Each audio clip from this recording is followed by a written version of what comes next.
Hello. Hello, hi. Welcome to our first episode together. My name is Kai Ling. And this is Jack. Okay, so we are both from real estate, so we are actually going to do a podcast series to share more about the real estate industry in Singapore. Okay. But Jack and I hasn't come up with a name for the podcast yet, so if you got any name suggestions, just feel free to leave a comment down below. That's right. So for our first video together, Jack and I will be talking about the scams in Singapore. That's right. Scam in Singapore. Dun, dun, dun. Okay, more pertaining towards real estate scams. So I'm sure everybody has heard by now, like the OCBC phishing scam that happened earlier last year. Correct. We always have heard about those love scams, on the internet and stuff like that. That's right. But what we want to talk about today is real estate scams and what do they really mean? What should you look out for in real estate scams? Yeah. So Jack, what kind of scams have you heard in property industry? Okay, the scam we heard, the recent one is actually the fake agent just use fake license to get the buyer or the tenant to actually pay a deposit in advance. If I'm not wrong, it's $1,000. Am I right to say that? We did see that news. It happened on I think it was MustShareNews.com. So MustShareNews actually came out with this article saying that there was this person who went around saying that they are from PropNext. By the way, we are also from PropNext. Yes.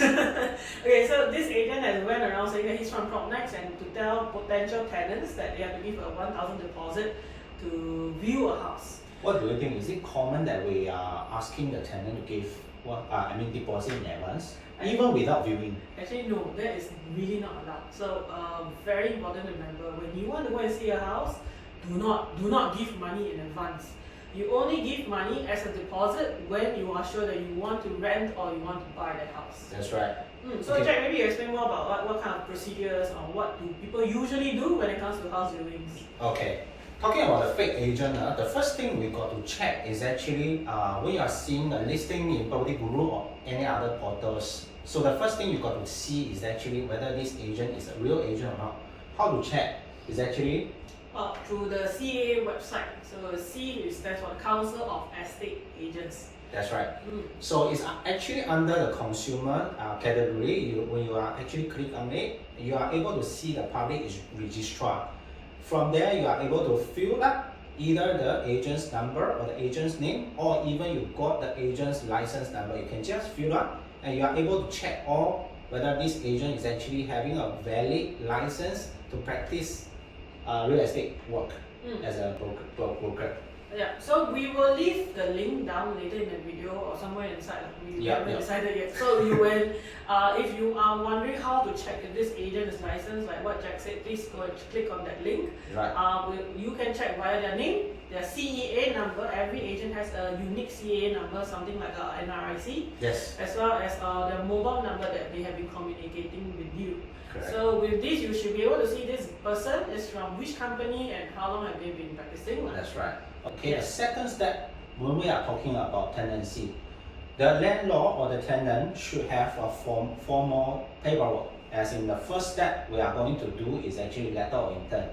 So if let's say the tenant is interested in one property they are going to rent, they have to ask their representative, which is the agent, to issue a letter of intent to the landlord. So within the letter of intent, you got to list out all the term and condition from the tenant, and also it's actually a request, a formal request from the landlord. So let's say about furniture and what are the things they want to have inside the house, or what are the things they don't want. They want the landlord to remove it out. So all those things are actually in a very formal paperwork. It's called letter of intent. Remember this one. Actually, with this, together with a check or so-called, we buy a cashier's order for the first either a security deposit together with the first month deposit and also the rental. We pass it to the representative, which is the agent like us, and pass it to the landlord subsequently. So from there, the landlord will actually vet through whether they are able to accept the term and condition and to go with another step is called tenancy agreement.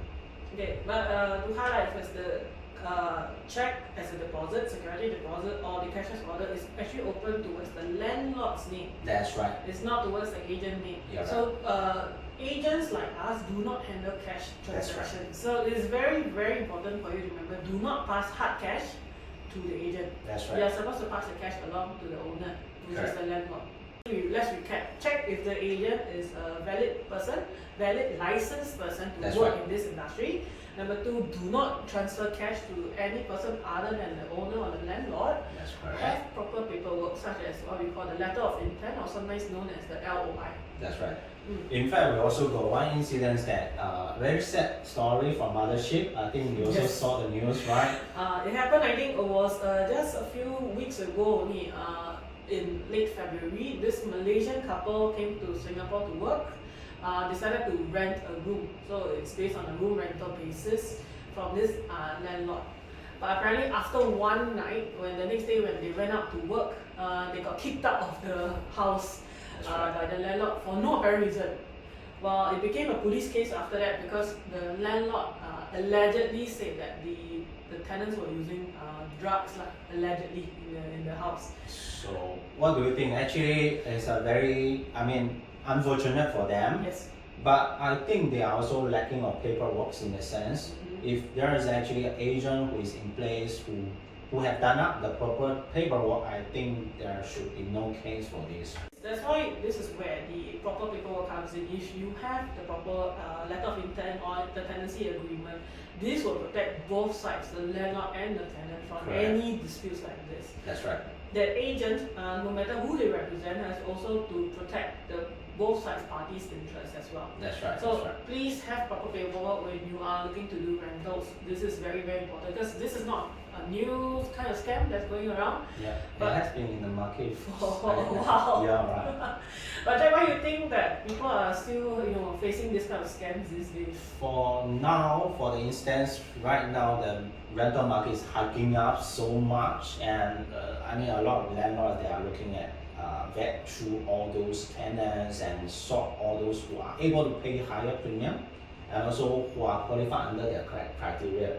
So I would say that as a tenant, they got to do their due diligence, the first thing, and also check like what we mentioned, whether this agent is actually a licensed one, and also try to find an agent if it's possible to get the agent help and to do all those necessary paperwork just in case they will miss out anything and in the disadvantaged situation. So it's really just spending a bit more money sometimes, but to protect your interest for a long time. Exactly. Yes. So hopefully sometimes people just want to save a few $100. Unfortunately, then they are faced with this kind of issues. Yeah. But if you still want to do the DIY route, that's what we agents like to call it, the DIY route, please make sure you do your due diligence and protect yourself with the necessary paperwork. Correct. Hmm. Good. I think that's all for recent scams for the real estate industries. We will talk more about other things in the following few videos. Right. So again, once again, my name is Kai Ling and this is Jack. Yep. Hi. We have not come up with a name for this podcast yet, this video. If you have recommendations, just let us know. Hopefully we will be able to come up with more interesting names in the future. Remember to share, like, and subscribe also. Support. Yep. Thank you. Thank you. See you. Bye bye.